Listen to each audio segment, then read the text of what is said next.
Abrimos, señoras y señores, la mesa de En Perspectiva en este viernes 13 de abril del año 2018. ¿Algún prejuicio con respecto a los viernes 13?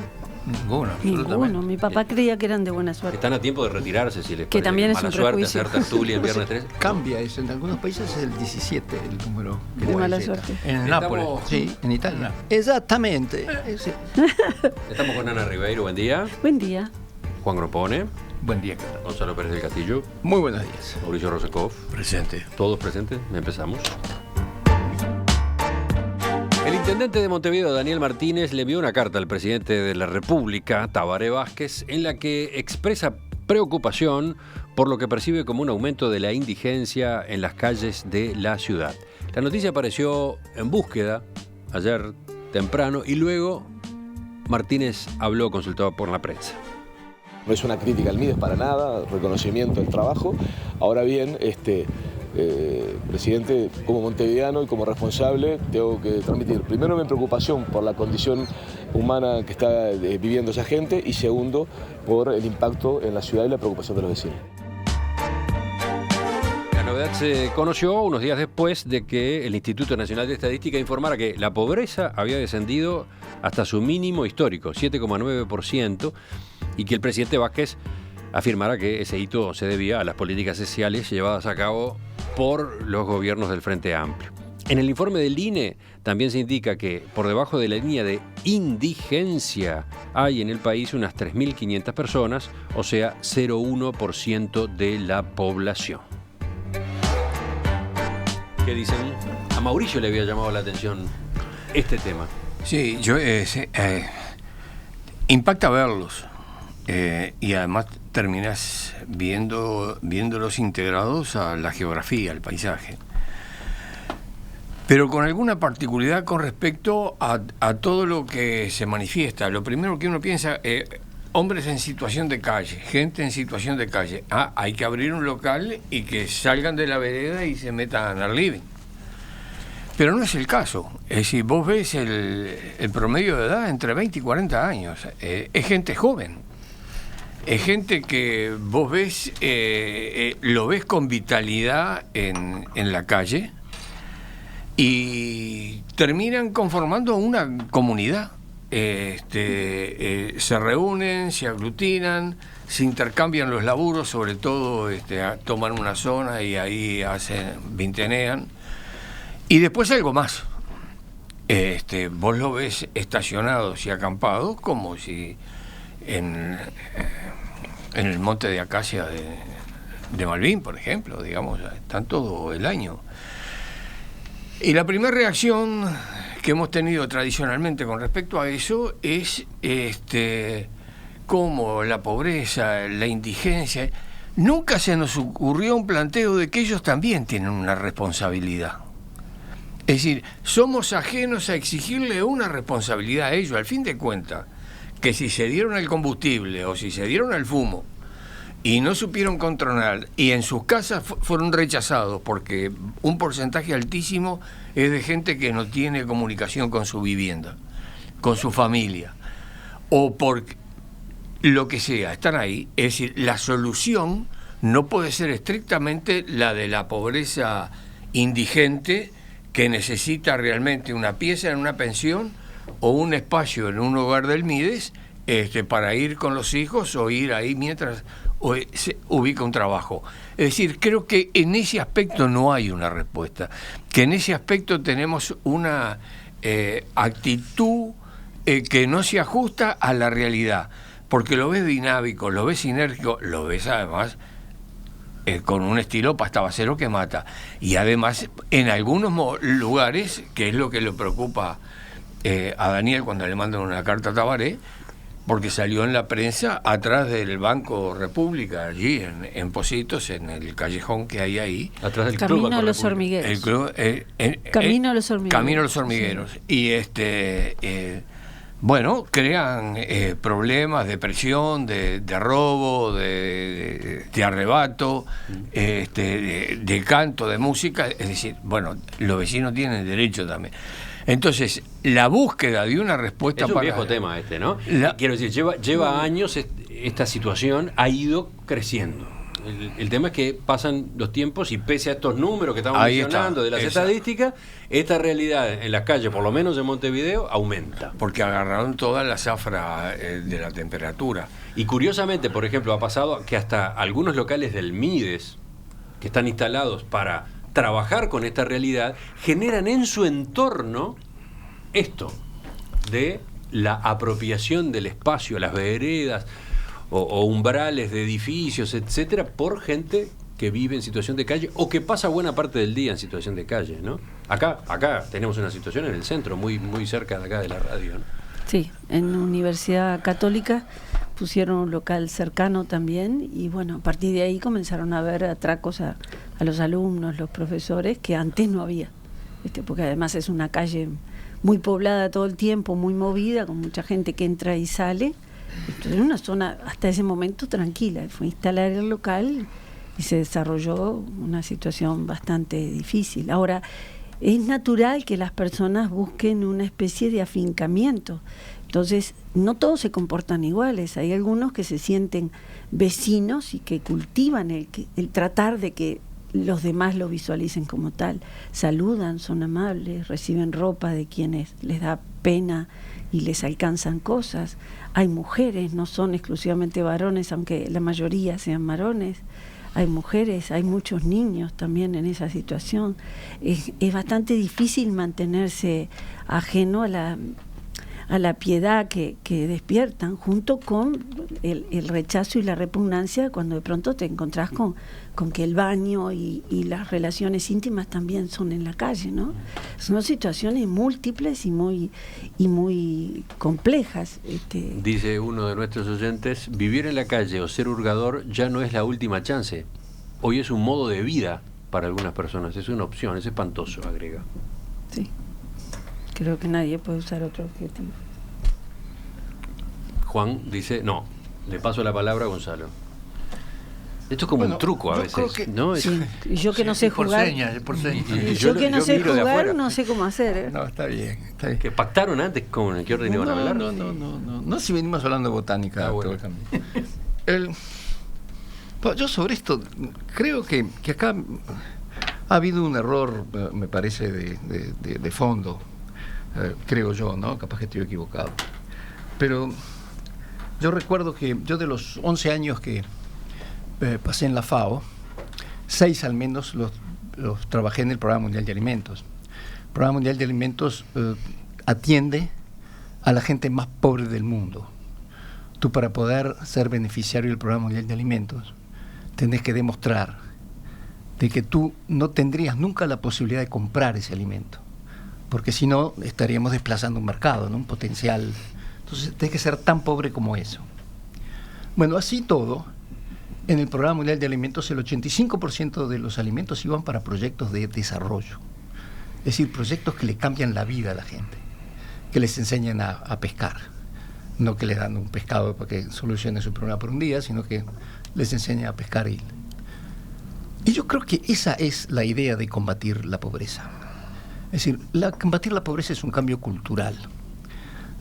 A mí me da la sensación que en América Latina los proyectos, los gobiernos que hicieron un esfuerzo fantástico para combatir la pobreza, y yo creo que los hay, y se hizo en el Uruguay, se hizo en Brasil, se hizo en Chile, se hizo en muchos países, pero se hizo un poco con esa mentalidad de que combatir la pobreza es una ayuda humanitaria, que combatir la pobreza es entregar alimentos o subsidios a gente sin exigirle ese cambio cultural que es lo que los va a sacar definitivamente a ellos y su familia de la pobreza. Y yo creo que estos resultados que estamos viendo en Uruguay y en Montevideo también son un poco parte de esa concepción. Es decir, yo estoy feliz de la vida de que en el Uruguay prácticamente no hay más indigencia. Estoy muy feliz de que la pobreza haya disminuido, como ha disminuido. Pero creo que esto no tiene sustento de la forma en que se ha venido haciendo. Es decir, simplemente repartiendo ayuda humanitaria, ¿no? Es decir, esta gente es pobre, entonces yo le tengo que dar algo. Yo creo que esa no es la solución. Y a mí me parece que de este tema que estamos discutiendo hoy, en el fondo de esto está ese otro tema. Es decir, que a mucha gente se le ha dado, sin pedirle absolutamente nada a cambio, sin concientizarla de que ellos tienen la fuerza, como decía el ruso recién, porque tienen la edad y tienen la vitalidad para resolver sus propios problemas. Hay que ayudarlos a hacer eso. Es muy difícil que lo puedan hacer solos. Pero a mí me parece que la tarea del gobierno y la tarea de cualquier gobierno que quiere realmente combatir y eliminar la pobreza es entrar en ese otro aspecto, es decir, que ayudar a que esta gente entre en un proceso de desarrollo personal. Mensajes de los oyentes, enorme cantidad. Por ejemplo, ¿por qué tenemos la sensación de que esto crece en forma imparable y que lo que se hace es muy poco? Esa es la sensación que yo tengo, dice este celular terminado en 260. Y después alguna experiencia, dice Ana Inés, fui sola al centro un sábado de noche y me dio miedo. Me sentí como una presa en la selva. Se me vinieron encima de los cuidacoches y me asusté. Me crié y viví siempre en el centro. Esta realidad es distinta, una gran pena. Bueno, yo me quedé para el final porque esperaba que me aclararan las cosas, pero porque yo francamente confieso que es un fenómeno que me resulta difícil de entender. Y empiezo por otro lado. Empiezo por Nueva York. En Nueva York hay homeless, ¿no? Es decir, no es un problema. Creo que eso muestra, si en la potencia más grande del mundo y en la ciudad más rica, o casi una de las más ricas del mundo, hay este mismo fenómeno, el problema no es económico. Es decir, el problema no tiene nada que ver con la economía. Y entonces ahí empieza un problema, porque que haya problemas que no son económicos, eso a mí me provoca una gran incertidumbre, un gran malestar, ¿no? ¿Cómo lo caracterizaría? Yo lo único que puedo decir es, si el problema no es económico, entonces esta gente que están, estos indigentes de la calle, en realidad son personas que rechazan la sociedad en la cual viven. Creo que es eso lo que está pasando. Y entonces, y no es un problema económico, es decir, no se arregla dándole de comer, dándole un techo, es decir, simplemente rechazan algo de esa sociedad. Mira, Marcelo de la Guada da unas pistas, dice, datos oficiales, hay 596 personas que viven en la calle y no quieren salir de ella. ¿Por qué? Porque en los refugios no se puede consumir ni ingresar con drogas o con alcohol. Bueno, sigo, entonces. La siguiente pregunta que me hago es esta. ¿Esto es propio del capitalismo o existió siempre? Y yo creo, me siento tentado a pensar que existió siempre. Es decir, que en realidad los ascetas cristianos, aquellos que se iban a vivir en una caverna y en condiciones absolutamente precarias y de ahí no salían, invocando una razón religiosa, eran muy parecidos a todo esto. Es decir, creo, en aquel caso tenían una obsesión religiosa. En este caso tal vez es una obsesión con las drogas, es decir, o una necesidad de esas drogas que la sociedad le prohíbe. Entonces creo que lo primero que habría que hacer es entender realmente por qué pasa todo esto, por qué pasa en las ciudades más ricas, por qué pasa en el Uruguay, por qué si la prosperidad en Uruguay aumenta, también aumentan los indigentes. Es decir, parecería como que es realmente un rechazo a la sociedad. Eso por un lado. Ahora, por otro lado, estamos todos los demás. Es decir, todos los demás que tenemos derechos. Es decir, esto es una lucha de derechos.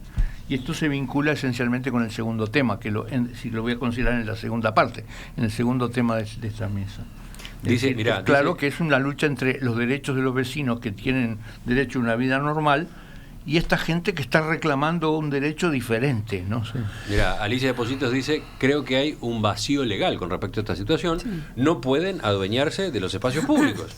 Los espacios públicos son para circular y disfrutar, no para vivir. En el parque claro, ellos tienen uno, digamos, a esta altura uno no tiene la menor duda de que hay una masa de todo este porcentaje de 1000 y pico que lo han tomado como opción, que no es tan malo. Es decir, entre las opciones que tienen consideran que esta es la mejor, porque siempre hay un rincón donde cobijarse y siempre hay un vecino que te da una manta y lo que sea. El tema es el derecho de los demás. ¿Sí? Pero mira, yo hago un recorrido a veces donde fue el arroyo Malvin, que uno se siente como caminando sobre las aguas, está entubado y hay unas plazoletas formidables, llegando a Estanislao. Bueno. Iba buscando la cueva, ¿viste? Esa que decís vos. Que, no te siguen 12 apóstoles, ¿no? Y hay una arboleda contra Estanislao López en Concepción del Uruguay que es magnífica. Han hecho un campamento, digamos, han recibido un aporte muy bueno que debe ser el mejor aporte que han hecho los del supermercado, porque andan con un carrito y llevan sus cosas ahí. Todos andan con carrito. Con el carrito, digamos. Aporte. Entonces Aporte del supermercado. bueno, delicadeza. Entonces lo ves estacionando ahí. Había una gente que estaba haciendo eso y me dice, mirá, ¿qué haces esto? Mirá, qué horrible. Mirá, que no tan horrible, porque al fin de cuentas tienen plaza con baño incluido, porque van al contenedor. Sí, pero es absurdo, ¿no?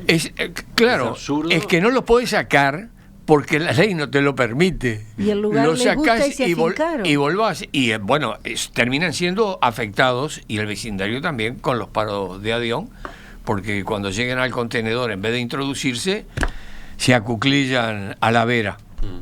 Entonces... Ejemplos. En el frente del edificio 19 de junio del Banco República, anoche conté 10 personas durmiendo. 10, entre ellos una señora mayor. Claro. En el parque de Villa Biarritz, que lo utiliza todo Montevideo, no solamente los vecinos, guardan los colchones en la parte alta de los árboles y hacen asados y cocinan. Que a veces cuando el fuego crece, alguien llama por teléfono porque te da pánico si prenden fuego el parque. Menguan un poco en invierno porque el frío y las condiciones climáticas cambian, pero verano, primavera, otoño, acampan y son buenos vecinos, saludan. ¿Qué tal, vecina? ¿Cómo le va? ¿Cómo está el perrito hoy? ¿Se curó? Te conocen, están siempre allí.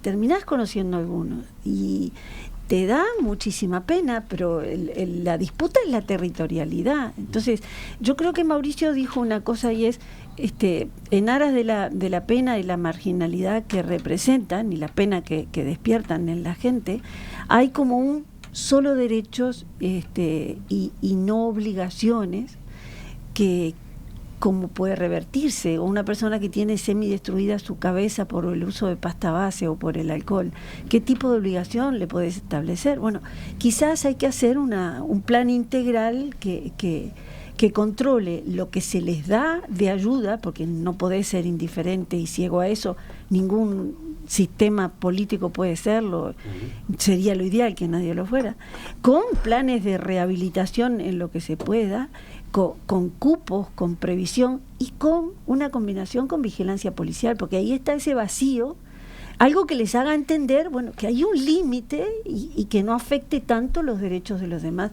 Yo creo que ahí es donde se generan todas las confusiones. Yo estuve en una ciudad donde no había indigentes, ninguno. Entonces pregunté las raíces del milagro en Helsinki, en Finlandia. Entonces me dijeron, es muy simple.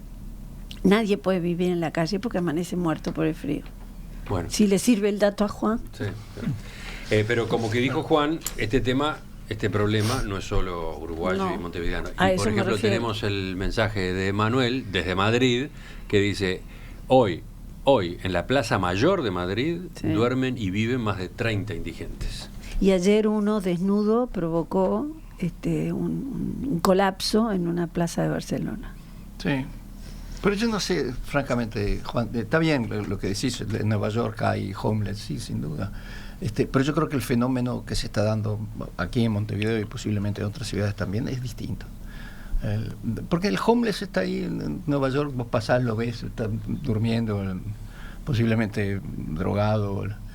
Pero yo creo que lo que la gente se está quejando, y creo que la preocupación de Martínez es también, de que, como decía esta oyente, hay lugares en que, sobre todo siendo mujer, me imagino yo, más todavía, vos estás caminando y esta gente te viene si parqueas el auto, esta gente te viene a pedir con un modo que es prepotente. Esa es una de las posibilidades, no todos, no todos son agresivos, todos. Hay otros que al revés, están casi que liquidados, casi que ausentes, tirados.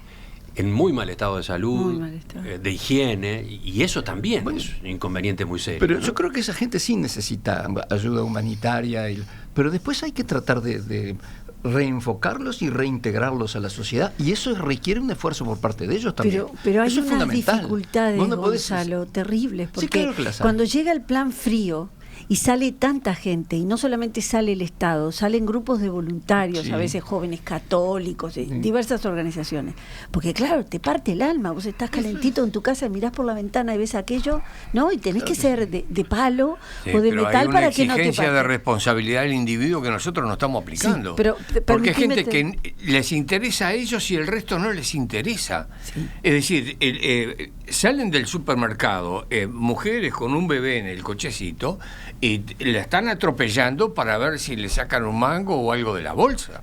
Bueno, Digamos, permítame entonces terminar la lo que medida, estaba ¿cómo no? diciendo. Perdona, eso No, no. nunca lo voy a olvidar. Entonces, llegan estos planes, ¿no? Y unas noches cruentas, y algunos no quieren abandonar la calle. Y entre las razones, hay algunas ¿qué plan ponés frente a alguien que te dice, no puedo ir? No por pasta base y alcohol, que es un alto porcentaje, porque allí no se permite. Algunos te dicen porque nos obligan a bañar y no quiero. Y otro te dice porque no quiero dejar al perrito, que es lo único que tengo. ¿Y qué plan social contempla una cosa tan demoledora? No tiene nada, es su única posesión un perro y no lo quiere abandonar. Entonces es de tal complejidad que... No sé si es Que tan motiva complejo. una Ay, no sé si es carta tan complejo porque- de Daniel Martínez a Tabaré, porque hay que encontrar una medida de fondo que tiene que incluir algo que es la laburoterapia. Sí, la laburoterapia, sí. ¿Y cuál es el problema de aceptar una persona con un Algunos perrito? no pueden ya Puede haber trabajar. algunos centros donde aceptan gente con un perrito y puede haber otros centros Sí, donde hay aceptan algunos gente que sí, pero- que tiene problemas de drogadicción y capaz que se puede hacer algo al Y que respecto. no se bañen también. Y que no se baña y decirle... No, además se roban entre ellos. Hay algunos que te dicen, me roban lo que tengo si voy, yo qué sé. Es difícil. Juan.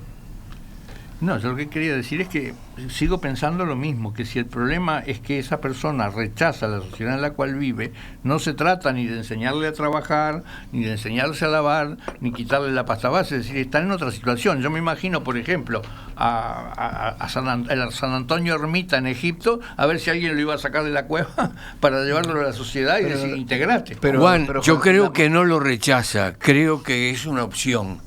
Que Es una opción, resulta claro. más cómodo y gratificante y más libertario desde su punto de vista acomodarse ahí con unos buenos cartones y una frazada con las temperaturas hasta hoy, por lo pronto que no agreden a nadie, que ir a... Que pagar impuestos, que trabajar... trabajar y 18 todo horas, eso, es sí. una opción. Y es una pero manera de además una rechazar. cosa que vos estabas diciendo de los autos, pero hay otros que también lo hacen y se estacionan en la esquina y están todo el día y campanean, que es lo que hay en el CAL, y al otro día pasás por ahí y te encontrás con vidrio roto.